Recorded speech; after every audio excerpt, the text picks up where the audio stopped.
ఉదయం సూర్యకిరణాలు నెమ్మదిగా ఒక చిన్న, సౌకర్యమైన ఇంటిలోకి ప్రవేశించాయి. ఈ రోజు ఏప్రిల్ 13, ధరణి 26 పుట్టినరోజు. తెల్లని చర్మం కలిగిన ధరణి నిద్రలేచి, తనకు ఎదురుగా ఉన్న సర్ప్రైజ్ గురించి తెలియకుండా మెల్లగా లేచింది. వంటగదిలో, ఆమె తండ్రి విజ్జీ, ఒలివ్ బ్రౌన్ చర్మం కలిగిన పొడవైన వ్యక్తి, ప్రేమతో ఆమెకు ఇష్టమైన అల్పాహారం తయారు చేస్తున్నాడు.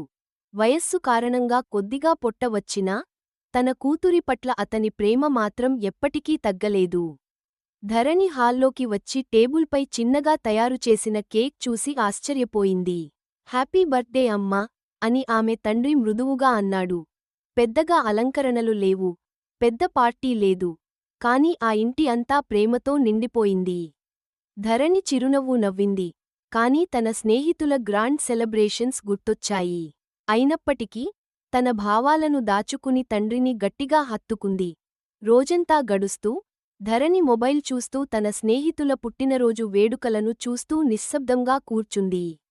ఒకప్పుడు ఆమెకు ఒక అందమైన వెకేషన్కి వెళ్లాలని కోరిక ఉండేది. కాని తన తండ్రి ఆర్థిక పరిస్థితిని ఆమె బాగా తెలుసు. ఇదే సమయంలో, విజ్జీ బయట కూర్చొని ఒక పాత నోట్బుక్ను చూస్తున్నాడు. అందులో అతను నెలల తరబడి సేవ్ చేసిన చిన్న చిన్న పొదుపులు ఉన్నాయి. సాయంత్రం సమయంలో, విజ్జీ ఒక మృదువైన చిరునవ్వుతో లోపలికి వచ్చాడు. రెడీ అవ్వు ధరణి, మనం బయటకు వెళ్దాం, అన్నాడు. ఆశ్చర్యంతో కాని ఆసక్తితో ధరణి అతన్ని అనుసరించింది. కొద్దిసేపటికే, వారు ఒక బస్సులో ఎక్కి ఒక అందమైన కొండ ప్రాంతం వైపు బయలుదేరారు.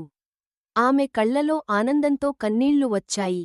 ఇది తన మర్చిపోయిన కోరిక అని ఆమె గ్రహించింది. కొండపై, చల్లని గాలి వారి ముఖాలను తాకింది.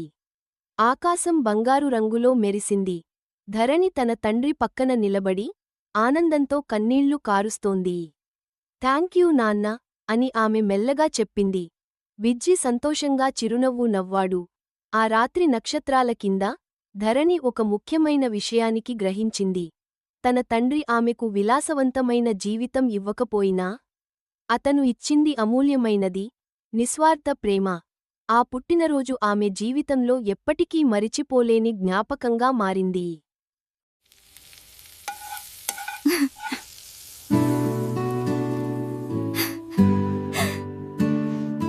హ్యాపీ బర్త్డే అమ్మా.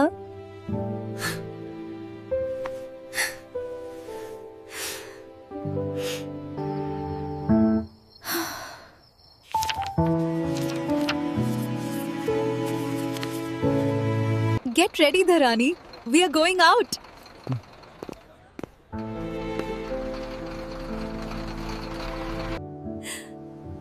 Thank you, Nana.